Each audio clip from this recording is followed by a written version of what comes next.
वही हुआ जिसका डर था। पाकिस्तान के टॉप ऑर्डर की घटिया तरीन बैटिंग और उसके साथ साथ हमारे बॉलर्स की डेथ ओवर्स में घटिया तरीन बॉलिंग पाकिस्तान को ले डूबी। Pakistan team ICC champions trophy 2025 का पहला मैच हारकर लगभग इवेंट से बाहर हो रही है, क्योंकि अब पाकिस्तान को ना सिर्फ रवायती हरीफ इंडिया को हराना है, बल्कि उसके साथ साथ बांग्लादेश को भी बड़े मार्जिन से हराना पड़ेगा, क्योंकि पाकिस्तान को जो आज शिकस्त हुई है ये छोटे मार्जिन से नहीं हुई है। पहली बात तो ये है कि पाकिस्तान की जो बॉलिंग लाइन है वो मिडिल ओवर्स में बुरी तरह फेल हुई। गो के पाकिस्तान ने पहली 3 विकेटें जल्दी हासिल कर ली थी, लेकिन मिडल ओवर्स में पाकिस्तान को विकेट नहीं मिली। दो दो बैट्समैन पाकिस्तान के खिलाफ सेंचुरियां बनाने में कामयाब रहे। आखिरी 8 ओवर्स में पाकिस्तान के खिलाफ 105 रन बन गए। और ये आज का मसला नहीं है, ये पूरी ट्रायंगुलर सीरीज में हमने देखा है कि पाकिस्तान के खिलाफ डेथ ओवर्स में बहुत ज्यादा रन बन रहे हैं। कभी क्लासन मारता है, कभी ग्लेन फिलिप्स मारता है, आज फिर ग्लेन फिलिप्स ने मारा हमें, हत्ता कि टॉम लेथम हमें हिटिंग कर रहा था। तो ये वो चीज़ें हैं जिसको देखकर अंदाज़ा होता है कि हमारी जो टीम है वो सख्त मुश्किलात में है। हमारी बॉलिंग नहीं चल रही है, हमारी बैटिंग नहीं चल रही है। अगर आज जो पाकिस्तान ने, चलें एक बैटिंग बॉलिंग को एक साइड रख लें कि 320 रन आजकल की क्रिकेट में कोई बहुत बड़ा टोटल नहीं है। आजकल की क्रिकेट में ये एक नॉर्मल स्कोर कहा जा सकता है। लेकिन आज जो पाकिस्तान ने बैटिंग की है, जो जवाबी बैटिंग की है, ठीक है फ़खर जमान के साथ बैड लक हो गई कि वो 20 मिनट से पहले बैटिंग के लिए नहीं आ सकते थे, इसलिए ओपनिंग चेंज हुई। लेकिन सऊद शकील ने, बाबर आजम ने और मोहम्मद रिजवान ने जो बैटिंग की है, क्या कहीं से आपको लग रहा था कि ये टीम मैच जीतने के लिए जा रही है? कहीं से आपको लगा कि ये समझ नहीं आ रहा था ये कर क्या रहे हैं, ये क्या करने जा रहे हैं, ये समझ आ रहा था किसी को? पावर प्ले में 10 ओवर्स में 22 रन, आपकी टीम 321 रन का टारगेट चेस करने जा रही है, 121 का टारगेट नहीं था। 50 ओवर से 100 ओवर्स नहीं थे और आप पहले 10 ओवर्स में 22 रन करते हैं, यानी अगले 40 ओवर में आपने 300 रन अपने लिए सेट कर लिए हैं। आप तो मैच पावर प्ले में ही लगभग हार गए थे। ये तो सलमान अली आगा ने हिटिंग कर ली, आखिर में खुशदिल शाह ने कुछ हिटिंग कर ली तो मैच को थोड़ा करीब ले आए, वरना जो पाकिस्तान का पावर प्ले गुजरा है वहां पर ही पाकिस्तान मैच हार गया था। पहले 11 ओवर्स में सिर्फ एक ओवर भी ऐसा नहीं था जिसमें 5 से ज्यादा रन बने हों, और सिर्फ एक ओवर था जिसमें 5 रन बने, एक ओवर था जिसमें 4 रन बने और एक ही ओवर था जिसमें 3 रन बने, वरना 2-1 या मेडन। जो टीम 321 रन का टारगेट चेस करने जा रही हो, क्या पहले 10-11 ओवर ऐसे खेलती है? ऐसा खेल सकती है? ये बहुत बड़ा क्राइम है इस तरह बैटिंग करना। अगर यहाँ कुछ लोग ये भी कहेंगे कि अगर आप 40 ओवर को कंपेयर करें तो पाकिस्तान टीम सिर्फ और सिर्फ 12 रन पीछे थी, और ये बात हकीकत है कि जब 40 ओवर्स का खेल खत्म हुआ तो पाकिस्तान क्रिकेट टीम सिर्फ 12 रन पीछे थी न्यूजीलैंड के उस स्कोर के मुकाबले में जो कि उन्होंने 40 ओवर्स में बनाया था। लेकिन क्या इस सवाल का जवाब किसी के पास है कि जिस तरह डेथ ओवर्स में ग्लेन फिलिप्स ने बैटिंग की, टॉम लेथम ने बैटिंग की, क्या हमारे बैट्समैन ऐसी बैटिंग कर सकते हैं? खुशदिल शाह ने तो आज कमाल किया कि कैरियर में पहली 50 स्कोर की वनडे फॉर्मेट की, लेकिन क्या उनके ऊपर इतना ट्रस्ट था? हमें मैच को शुरू से आगे ले जाना चाहिए था, हमें सिंगल डबल्स नहीं छोड़ना चाहिए थे, लेकिन ऐसा बिल्कुल नहीं हुआ। मैं यहाँ पर आपको सामने पाकिस्तान की इनिंग्स का थोड़ा अहवाल रख देता हूँ। पहले तो पहले 3 ओवर्स सिर्फ 5 रन और 18 जो गेंदें हैं उनमें से 16 गेंदें सऊद शकील साहब ने खेली, बाबर आजम ने 2 गेंदें खेली, दोनों डॉट्स की। और उसके बाद सऊद शकील 19 गेंदें खेलकर 6 रन बनाते हुए आउट हो गए। और जिस तरह आउट हुए आपने देखा कि एक इंतहाई बाहर जाती हुई गेंद को जिस अंदाज में खेले वो थर्ड मैन की जानब कैच हो गए। और पहली बात तो ये है कि यार सऊद शकील के हवाले से मैंने पहले कहा था कि ये वनडे फॉर्मेट का बैट्समैन नहीं है और स्पिन अच्छी खेल लेता है, लेकिन एज ए ओपनर उसको लाया है तो बेहतर था मोहम्मद रिजवान ओपनिंग कर लेते। सऊद शकील को ना जाने किसने ओपनर बना दिया है। और दूसरी बात ये है, सऊद शकील को चलें कह दें कि ये उनका तीसरा मैच था। लेकिन बाबर आजम और मोहम्मद रिजवान ये क्या कर रहे थे? ये सऊद शकील के जाने के बाद सिंगल डबल्स नहीं ले रहे थे, और के हाथों फंस के रह गए थे।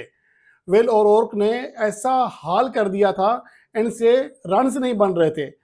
आप अंदाजा करें कि 7 ओवर्स में 14 रन, यानी कि 2 रन फी ओवर के रन रेट से खेल रहे हैं, और हमें चाहिए कितना, 8.5 रन फी ओवर। और रिक्वायर्ड रन रेट बढ़ता जा रहा है, प्रेशर बढ़ता जा रहा है, लेकिन इनको कोई फिक्र ही नहीं थी। अब जब 10 ओवर्स खत्म हुए, पाकिस्तान के 22 रन से 2 विकेटें गिर चुकी थी, और उसके बाद जब 20 ओवर्स का खेल खत्म हुआ तो पाकिस्तान के 66 रन से मतलूबा जो रन रेट था 8.5 को क्रॉस कर चुका था, और फ़खर जमान आधी फिटनेस के साथ क्रीज पर मौजूद थे, जो कि तेज रन नहीं ले पा रहे थे, सिर्फ बड़े शॉट्स का इंतजार कर रहे थे। और उसके बाद 25 ओवर्स के बाद पाकिस्तान के 83 रन से, और मतलूबा जो रन रेट है 9.5 रन फी ओवर क्रॉस कर चुका था। वो टीम जिसने 321 रन का टारगेट चेस करना है, पहली 150 गेंदें, यानी कि 300 में से पहली 150 हाफ गेंदें खेलने के बाद स्कोर बोर्ड पर 83 रन हो, क्या वो टीम मैच जीतने के काबिल हो सकती है? क्या इससे बड़ी घटिया बैटिंग आपको कोई और टीम करके दे सकती है? 321 रन के दिफा में तो आपको 25 ओवर्स में अगला जो मतलूबा रन रेट है वो 6 रन फी ओवर से भी नीचे करने की कोशिश करना चाहिए थी। यहाँ पर आप 10 तक पहुंचा रहे हैं उसे, और 3 रन फी ओवर के रन रेट से आप खेल रहे हैं। तो इस तरह की बैटिंग कभी नहीं चल सकती है। और ये जो बाबर आजम के ऊपर किसी हद तक इल्ज़ाम लगता है कि वो खुद गर्ज खिलाड़ी है, आज उसने ये बात साबित की है। मुझे तो आज अभी तक मैं शौक में हूँ कि ये बैटिंग कर क्या रहे थे, ये क्या साबित करना चाह रहे थे, ये क्या उनसे खेला नहीं जा रहा था? क्या उनसे विल और या जो बाकी बॉलर थे वो उनसे खेले नहीं जा रहे थे? यार ग्लेन फिलिप्स जो कि पार्ट टाइमर बॉलर है, उसके खिलाफ शॉट्स नहीं खेले जा रहे थे, उसके खिलाफ सिंगल रन नहीं ले पा रहे थे। तो इससे बड़ी घटिया बैटिंग की क्या मिसाल दी जा सकती है? पाकिस्तान के लिए बहरहाल बहुत ही बुरा दिन था, बहुत ही बुरा मैच। और आईसीसी चैंपियंस ट्रॉफी में हम चौथा मैच न्यूजीलैंड के खिलाफ हार गए हैं। अभी तक हम उनके खिलाफ कोई मैच नहीं जीत सके हैं, और अब हमारा जो अगला मैच है वो न्यूजीलैंड से कहीं गुना ज़्यादा मजबूत इंडियन टीम के साथ है। और हमारी हालत ये है कि हमें अपनी प्लान का पता नहीं है कि हम जो क्रीज पर खड़े हुए हैं करने क्या गए हैं। हमारे बॉलर्स डेथ ओवर्स में यार्कर करने के बजाय फुल टॉस गेंद करा रहे होते हैं। हमारे जो टॉप ऑर्डर बैट्समैन हैं, रन रेट चाहिए 8.5 रन का, 2 रन फी ओवर के रन रेट से खेल रहे होते हैं। तो इस तरह क्या कोई टीम जीत सकती है? ये कोई इंसान कितना नीचे, कितनी गंदी बैटिंग देखेगा? क्या घटिया, तो मैं बहुत छोटा लफ्ज निकाल रहा हूं इस बैटिंग के लिए। तो इससे बुरी बैटिंग की मिसाल नहीं मिलती। और दूसरी जो सबसे बड़ी खबर है वो ये है कि फ़खर जमान का अनफिट होना पाकिस्तान के लिए बहुत बड़ा धचका है। फ़खर जमान के पट्टू में मोच आई है, कुछ नहीं कहा जा सकता कि वो इंडिया के खिलाफ मैच खेल सकेंगे या नहीं। अभी पीसीबी की जानिब से सिर्फ ये कहा गया है कि उनका मुआयना किया जा रहा है, और बाद में अपडेट किया जाएगा कि वो अगला मैच खेल सकेंगे। जो लेटेस्ट अपडेट होगी वो बाद में दी जाएगी। इट मीन्स कि उनकी भारत के खिलाफ मैच में शमूलियत मशकूक हो चुकी है। आपके 2 ही बैट्समैन थे, एक साइम अयूब पहले से अनफिट होकर बाहर चला गया, उसी अंदाज में फ़खर जमान भी अनफिट हुआ है। तो अब पाकिस्तान के लिए मज़ीद मुश्किलात बढ़ चुकी हैं। लेकिन अब पाकिस्तान की जो सूरत हाल है, जो ज़िद करके पाकिस्तान ने जो स्क्वाड की इंतखाब किया है, तो मैंने आज मैच से पहले कहा था कि उस्मान खान की परफॉर्मेंस अच्छी है, आप सऊद शकील के साथ ना जाएं। लेकिन आकिब जावेद की बहरहाल अपनी एक बादशाहत है, उन्होंने स्पिन पिचेस का क्या फार्मूला ले आया, वो हर चीज़ में अपनी मनमानी करने लगे हैं। और एक चीज़ साफ लग रही थी कि पाकिस्तान के स्क्वाड में काफ़ी झोल मौजूद है, और वो फील हो रहा है। ठीक है, आज फ़हीम अशरफ नहीं खेले, जिसकी सिलेक्शन के ऊपर सबसे ज़्यादा तनकीद हो रही है, और खुशदिल शाह जिनकी सिलेक्शन के ऊपर तनकीद हो रही थी, आज धुआंधार बैटिंग करने में कामयाब रहे। 48 गेंदों पर 69 रन बनाया, 10 चौके और एक छक्का लगाया। और सलमान अली आगा ने बड़ी शानदार बैटिंग की।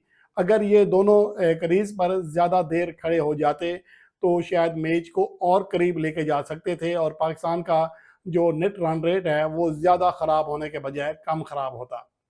लेकिन बहरहाल अब पाकिस्तान टीम पहला मैच हार चुकी है और यूं समझें कि पाकिस्तान का सेमीफाइनल खेलने का ख्वाब किसी हद तक चकनाचूर हो चुका है।